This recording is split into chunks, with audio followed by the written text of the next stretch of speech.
veggies can be the perfect last-minute side dish or even a main dish, but sometimes they get watery if we don't cook them right. So in this video, I'm gonna show you some easy tips to cook frozen spinach with cannellini beans for a quick take on the traditional Tuscan Ribollita. Hi, I'm Chef Sabrina, teaching you the cooking and baking techniques you need to tackle any dish you've always been too afraid of trying.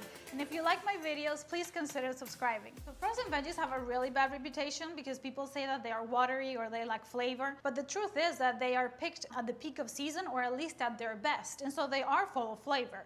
And also because they're frozen in bulk, they're usually much cheaper than even fresh vegetables. The fact is that they have a lot of frozen water inside of them. So if we don't evaporate all of that water fast enough, then they start boiling in their own water. And that's when they get mushy because they overcook. And then also if we're in a hurry and we end up throwing away that water, we end up throwing away also their flavor. So we have to cook them at a really high heat for a very short amount of time to evaporate that water as soon as possible. And then we can start sauteing and start seasoning. And in fact, that's what I did in another video with frozen mushrooms and farro. And I'm gonna put that in my cards so that you can watch that too. Let's start with the spinach because it's really easy and I'm gonna make a delicious take on the Tuscan Ribollita. It's not traditional, the one I'm making, but it's super easy and it's perfect for a dinner or a side dish. Especially with spinach, sometimes you get these chunks of spinach that have a lot of water inside of them. And if you start adding them to a pan that has some hot oil in it, you're gonna get a lot of splashing that you really don't want.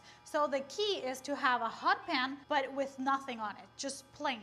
So I'm gonna start adding it and we're gonna see all that water start to evaporate. We're just gonna cook it for about 2-3 minutes. You could also put this in the microwave, but I just wanna show you that see, nothing is happening. Nothing in terms of like remodeling the kitchen with like splashing of oil. But the water is starting to evaporate really, really fast, and that's what we want. But as I was saying, you can put it in the microwave if you'd like.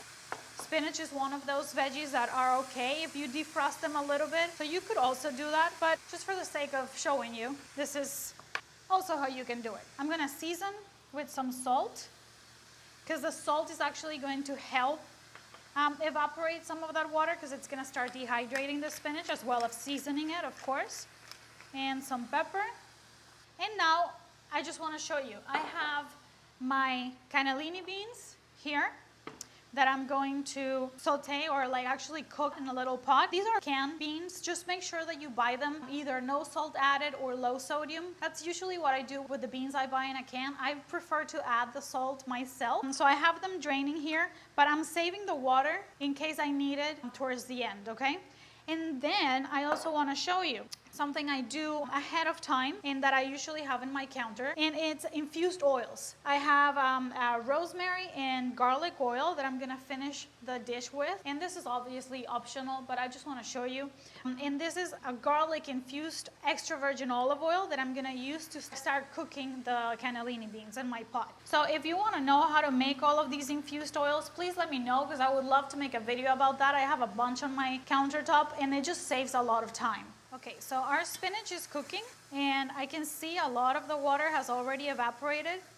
We're just gonna keep cooking it for another minute, and I'm actually going to exchange these two. So I have the pot for the cannellini beans closer to me, lower the heat, and I'm gonna add some of the extra virgin olive oil with garlic to start cooking my cannellini beans. And let's add it. Now we want that sizzle.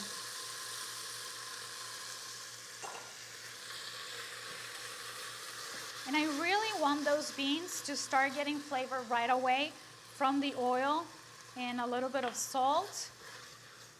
And we're just gonna cook them for, maybe like 3 or 5 minutes. I just want them to get a little creamy, and it's gonna be at a medium heat. I also want to show you something I always do whenever I come back from the supermarket or in the weekends if I have time. And in my fridge, I have some sauteed onions that I make ahead of time. And then I also have some leeks that I saute ahead of time. And the reason why I do this is leeks are full of dirt, and so it's a pain in the neck if I have to do it every single time that I want to use them. And onions, I cry a lot. So I just want to like get it over with. And it just saves me time. When I need to get food on the table, it's just so much faster to have them already like this. And I just saute them with a little bit of extra virgin olive oil and salt. That's it. Put them in containers in the fridge, and whenever I need them, I have them ready. So since I have them here, I'm just going to add a little bit of both to my spinach. And because I want to give my spinach a little bit more flavor. So we're building flavors over flavors over flavors, right? So this is cooking nicely. They're not sticking. And this, I'm just going to saute. And see, now there is no water. No water. So I can actually now add a little bit of extra virgin olive oil. Also, it can be plain, but I have this here and it's so good. Just saute away until they get all merry and full of flavor. I'm gonna taste in a little bit to see if I need to add a little bit more salt and pepper. And then we're just gonna put them together, and that's pretty much it. It's really, really simple, and it's a beautiful side dish. Okay, let me taste first. This is good with salt. And these guys, these need another minute. All right, so they're ready now. This I'm gonna keep on. This I'm gonna turn off. And now I'm just gonna add it to my pot.